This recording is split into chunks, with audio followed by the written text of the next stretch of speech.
Assalamualaikum warahmatullahi wabarakatuh. Selamat pagi, selamat siang, dan selamat malam untuk semuanya. Pertama-tama marilah kita panjatkan puji dan syukur atas kehadirat Allah Subhanahu wa Ta'ala, karena atas berkat dan rahmatnya jualah kita masih bisa menghirup udara segar di dunia ini. Kemudian salawat dan salam tak lupa kita haturkan kepada Nabi kita Muhammad SAW yang telah membawa kita dari jalan kegelapan menuju jalan yang terang benderang. Adanya saya di sini bukan tanpa alasan. Saya membuat video untuk memenuhi tugas ilmu dakwah mind mapping oleh dosen pengampu Ibu Rizkiatul Hasanah. Untuk awalan, izinkan saya untuk memperkenalkan diri. Perkenalkan, nama saya Siti Cahaya, nomor induk mahasiswa 220104010135, lokal 22B1. Seperti yang sudah sama-sama kita lihat di awal, itu adalah mind mapping yang saya buat yang akan menjadi acuan dalam pembahasan materi kali ini. Lalu, materi apa saja yang akan kita bahas? Yang pertama ada pengertian dakwah, fenomena dakwah, tinjauan semantik, Al-Quran dan hadis sebagai sumber hukum dakwah, fungsi dan tujuan dakwah, unsur dan proses dakwah, lalu yang terakhir ada objek formal dan objek material. Oke, kita akan masuk ke materi pertama, yaitu pengertian dakwah. Dakwah, satu kata yang memiliki makna yang begitu luas. Bisa berarti perjuangan, bisa pula jalan mulai yang ditempuh seseorang dalam memperjuangkan agama Allah. Dakwah di kalangan masyarakat lebih dikenal dan dekat dengan hal yang berkaitan dengan kegiatan Islami, seperti pengajian, khutbah, dan arti-arti sempit lainnya. Dakwah adalah membawa umat kepada Allah Subhanahu wa Ta'ala. Membawa umat kepada Allah, mengantarkan umat kepada Allah. Sederhananya seperti itu. Namanya ad-da'i ilallah, orang yang menyeru hamba-hamba Allah kepada Allah. Disebutkan dalam Al-Quran, kalian adalah sebaik-baik umat. Apakah cukup gelar ini didapat hanya mengaku sebagai umat Nabi Muhammad? Tentu belum cukup, teman-teman. Dikatakan, kalian adalah sebaik-baik umat yang dihadirkan di tengah-tengah bangsa manusia, yang punya ciri khas yaitu mengajak kepada kebaikan dan menghentikan kemungkaran. Tentunya ini diiringi dengan iman, karena tanpa iman tak ada artinya di hadapan Allah. Jadi, jika ingin menjadi golongan terbaik, kita harus ikut ambil bagian dari dakwah ini. Dakwah sifatnya wajib untuk menjadi golongan yang selamat dan terbaik. Ini semua ya teman-teman, bukan hanya ustadz, ustazah, atau da'i saja yang bisa menjadi golongan terbaik, tapi kita semua yang mendengar Al-Quran dan percaya kepada Nabi Muhammad SAW. Maka di sini perlu penekanan. Umat adalah ridha Allah, dan yang pertama yang paling utama kita harus tahu ridha Allah itu apa. Makanya perlu diasah nih untuk kita yang ingin berdakwah. Dikatakan bahwasanya haruslah dirinya ini menjadi soleh atau punya ilmu atau dirinya harus baik. Kita yang ingin berdakwah haruslah kenal Allah. Maka jika kita ingin berdakwah tapi tidak kenal Allah, lalu bagaimana kita bisa membawa umat kepada Allah? Memasuki pembahasan yang kedua dari materi pertama, yaitu fenomena dakwah. Berdakwah di zaman sekarang memang perlu perjuangan, apalagi menghadapi media yang semakin canggih. Kita harus lebih teliti lagi dalam memilih berita yang ada, karena di dalamnya banyak fitnah yang kita tidak tahu. Untuk itu, kita juga harus ikut menyebarkan dakwah-dakwah lewat media untuk mengimbangi fitnah yang ada. Sekarang, dengan media pun para ulama bisa diadu domba. Karena apa? Karena kita tidak punya media. Makanya, sangat bangga bisa melihat anak-anak muda yang mengembangkan skillnya, misalkan di multimedia, lalu digunakan untuk berdakwah. Karena zamannya memang zaman seperti itu, kita memakai sosial media sekarang. Kalau kita tidak ikut andil dalam menyebarkan dakwah di media, maka fitnah akan terus disebar. Perang senjata sekarang sudah hampir tidak terjadi, teman-teman. Perang pemikiran yang sekarang ada. Dan pemikiran inilah yang akan memasukkan pemahaman ke otak-otak manusia. Caranya dengan apa? Tentu saja dengan media. Mereka yang ada di pelosok pun bisa tahu cara gaya hidup orang-orang hanya lewat televisi. Lalu, apalagi yang perlu kita permasalahkan, teman-teman? Apakah kita takut dan pesimis? Apakah dakwah kita akan diterima atau tidak? Teman-temanku sekalian, masalah keberhasilan itu Allah yang ngasih. Kita hanya perlu berusaha saja. Coba, kalau Anda cari atau kalian cari di kanal-kanal TV atau radio, jika bukan tentang radio televisi orang-orang kafir atau tentang pembodohan, lalu apalagi isinya? Makanya, ayo kita semua bergabung dalam program kemuliaan ini. Semampu kita saja, kita akan menjalankan suatu tugas dakwah sesuai dengan tuntutan zaman ini.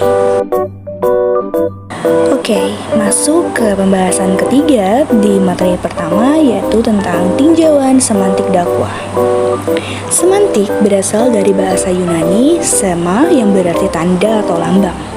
Kata semantik ini kemudian disepakati sebagai istilah yang digunakan untuk bidang linguistik yang mempelajari hubungan antara tanda-tanda linguistik dengan hal-hal yang ditandainya. Atau dengan kata lain, bidang studi dalam linguistik yang mempelajari makna atau arti dalam bahasa. Karena semantik adalah ilmu yang mempelajari makna dalam suatu bahasa, penting kiranya untuk mengetahui tentang makna beserta permasalahannya. Berhubung di sini pembahasannya tentang semantik dakwah, itu berarti kita akan mengupas secara bahasa tentang dakwah. Oke, dakwah berasal dari bahasa Arab pada kata da'a, yad'u, dan da'watan yang berarti ajakan, seruan, panggilan, atau undangan. Sedangkan dakwah ditinjau dari segi istilah mengandung pengertian menyeru untuk mengikuti sesuatu dengan cara dan tujuan tertentu. Itu tadi sekilas tentang tinjauan semantik dakwah. Oke, sekarang membahas mengenai definisi dakwah menurut para ahli. Yang pertama ada Syekh Ali Mahfud. Beliau mengatakan dakwah adalah mendorong manusia untuk berbuat kebajikan dan mengikuti petunjuk agama, menyeru mereka kepada kebaikan dan mencegah mereka dari perbuatan mungkar. Kemudian menurut HSM Nasaruddin Latif, beliau mengatakan dakwah ialah setiap aktivitas dengan lisan dan tulisan yang bersifat menyeru, mengajak, memanggil manusia lainnya untuk beriman dan mentaati Allah Subhanahu wa Ta'ala.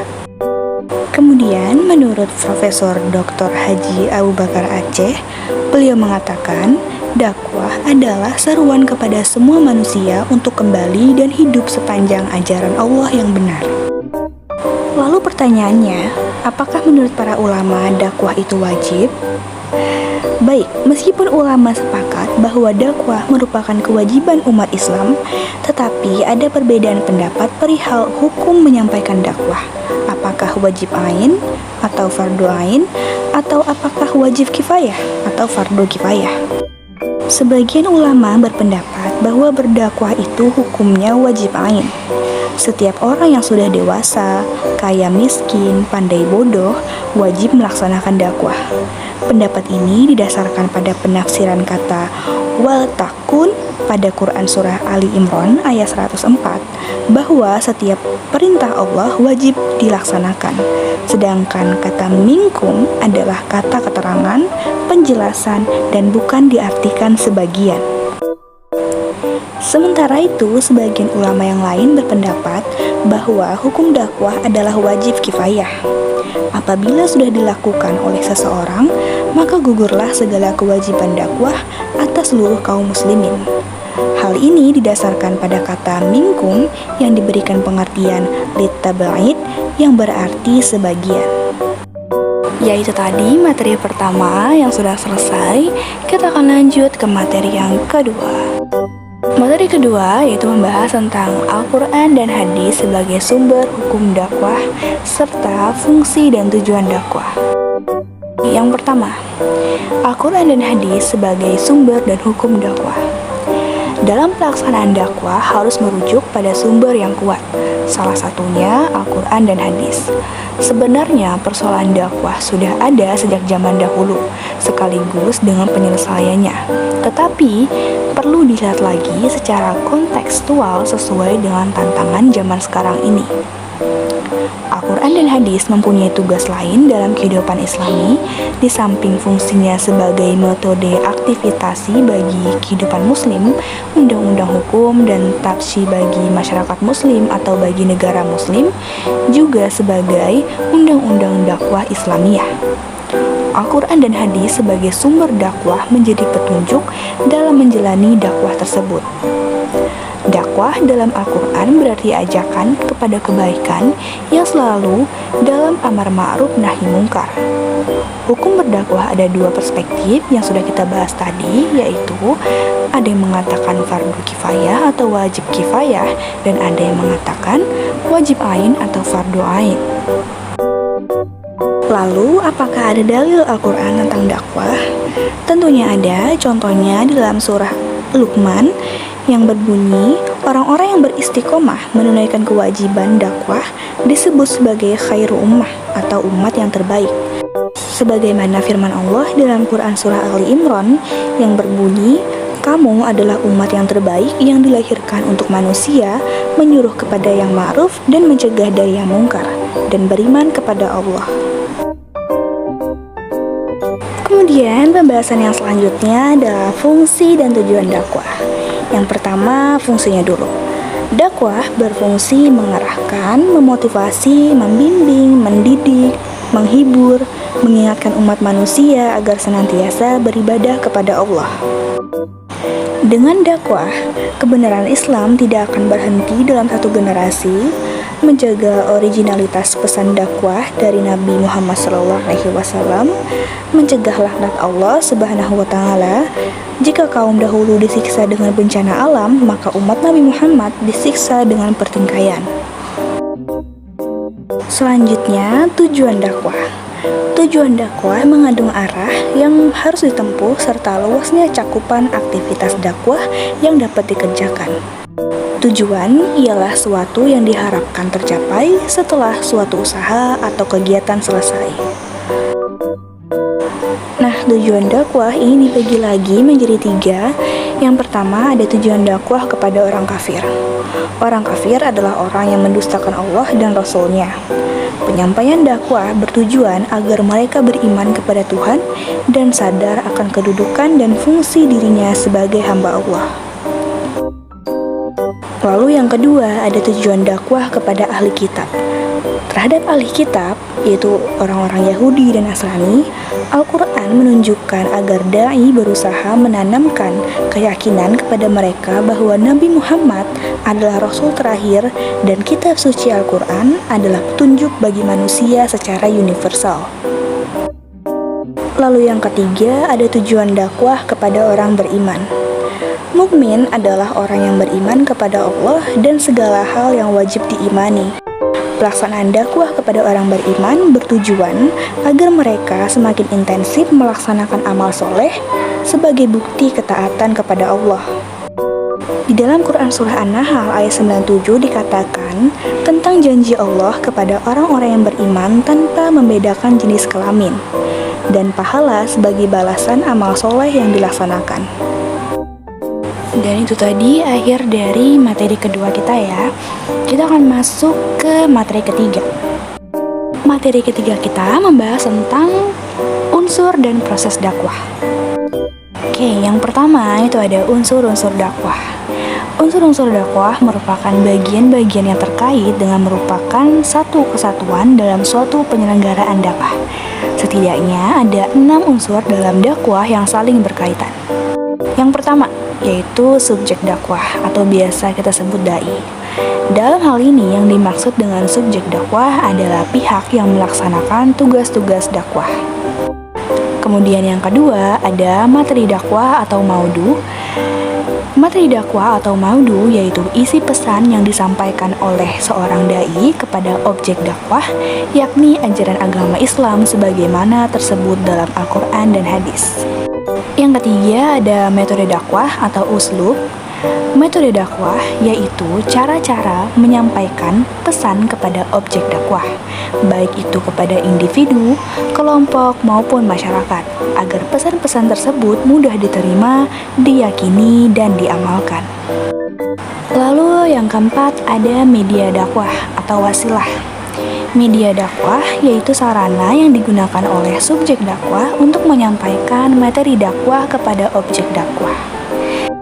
Terus yang kelima yang tidak kalah penting yaitu objek dakwah atau madu. Objek dakwah adalah setiap orang atau sekelompok orang yang dituju atau menjadi sasaran suatu kegiatan dakwah. Nah, berdasarkan pengertian tersebut, maka setiap manusia tanpa membedakan jenis kelamin, usia, pekerjaan, pendidikan, warna kulit, dan lain sebagainya adalah sebagai objek dakwah. Hal ini sesuai dengan sifat keuniversalan dari agama Islam dan tugas kerisalahan Rasulullah. Dan yang terakhir adalah konteks dakwah. Lalu kemudian ada yang namanya proses dakwah.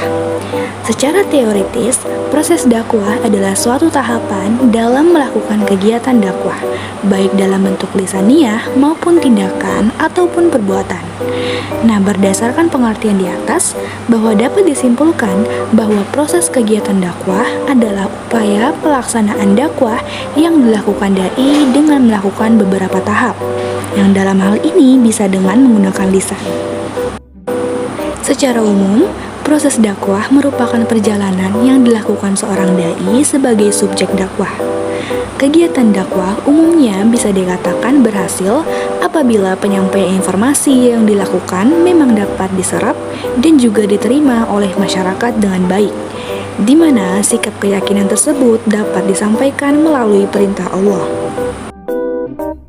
Nah, ada 3 faktor yang menentukan keberhasilan dakwah.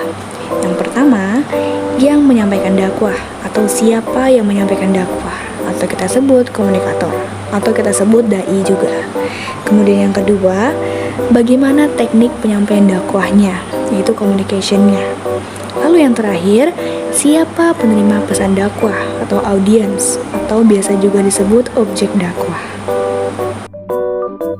Setiap muslim wajib berdakwah kapan dan di mana saja. Namun, berdakwah pun memerlukan manajemen dakwah apabila menghadapi suatu majelis atau jamaah yang besar.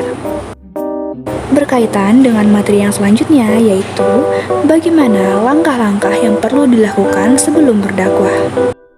Oke, yang pertama yaitu menentukan topik dakwah.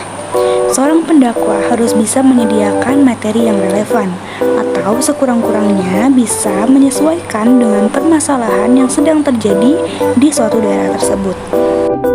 Lalu yang kedua yaitu men-setting tujuan akhir suatu dakwah. Kemudian yang ketiga, mengidentifikasi serta halayak yang akan menerima pesan dakwah. Maksudnya di sini adalah kita menganalisa halayak dengan mengetahui siapa sajakah pendengar kita, mulai dari usia, tingkat pendidikan, dan lain-lain. Dan yang penting juga harus diperhatikan adalah apakah objek dakwah sudah terkena fikrah atau belum. Dan yang terakhir yaitu memilih waktu yang tepat untuk berdakwah. Baik teman-teman, kita masuk ke materi kita yang terakhir, yaitu materi keempat mengenai objek material dan objek formal. Bidang pengetahuan tertentu yang diambil untuk diteliti disebut sebagai objek material. Jadi, sesuatu yang diambil untuk diteliti itu namanya adalah objek material. Misalnya bumi, manusia, antariksa, bahasa, agama, dan hukum dapat dijadikan sebagai objek material. Karena itu semua diambil dari suatu ilmu pengetahuan untuk diteliti. Nah, sedangkan fokus pada bagian tertutup dinamakan dengan objek formal. Objek material itu adalah sesuatu yang diteliti, tapi kalau objek formal itu adalah bagian tertentu atau fokus pada bagian tertentu. Nah, yang itu tadi adalah pandangan secara umumnya. Sedangkan di dalam pandangan ilmu dakwah, objek material ialah semua aspek ajaran Islam yang terdapat dalam Al-Quran dan hadis, dan atau hasil ijtihadi ulama dan realisasinya dalam kehidupan. Objek material adalah keseluruhan ajaran Islam. Sedangkan objek formal ialah proses penyampaian atau ajakan manusia supaya masuk ke jalan Allah secara kafah dalam segala aspek kehidupan guna mencari ridha Allah. Objek formal ini dapat kita artikan sebagai usaha manusia untuk menyeru dan mengajak manusia lainnya agar meyakini dan mengamalkan ajaran Islam.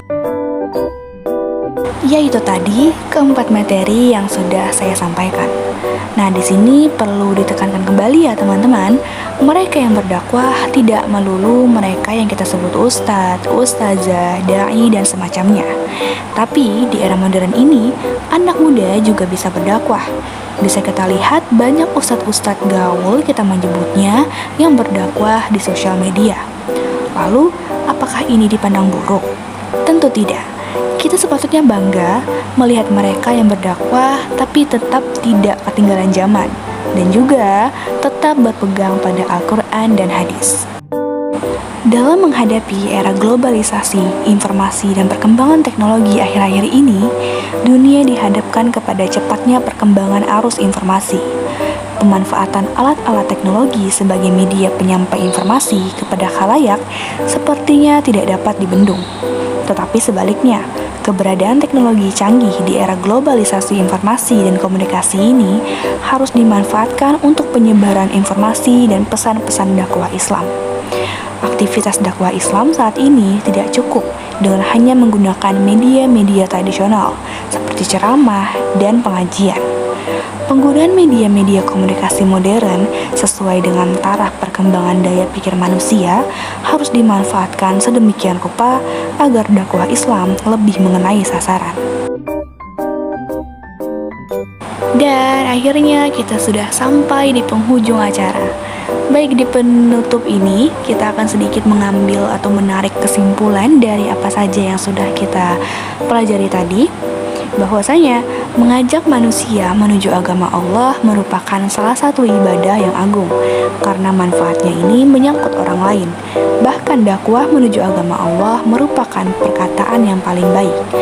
Allah Azza wa Jalla berfirman, "Siapakah yang lebih baik perkataannya daripada orang yang menyuruh menuju Allah, mengerjakan amal yang soleh dan berkata, sesungguhnya aku termasuk orang-orang yang berserah diri." Quran Surah Fussilat ayat 33. Keberadaan dakwah sangat urgen dalam Islam.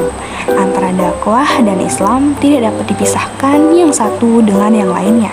Sebagaimana diketahui, dakwah merupakan suatu usaha untuk mengajak, menyeru, dan mempengaruhi manusia agar selalu berpegang pada ajaran Allah guna memperoleh kebahagiaan hidup di dunia dan akhirat. Usaha mengajak dan mempengaruhi manusia agar pindah dari situasi yang jauh dari ajaran Allah menuju situasi yang sesuai dengan petunjuk dan ajarannya. Alhamdulillah, itu tadi adalah materi yang dapat saya sampaikan. Jika ada kelebihan, itu pasti berasal dari Allah, dan jika ada kekurangan, itu pasti berasal dari saya. Salah hilap mohon maaf. Akhir kata, wassalamualaikum warahmatullahi wabarakatuh.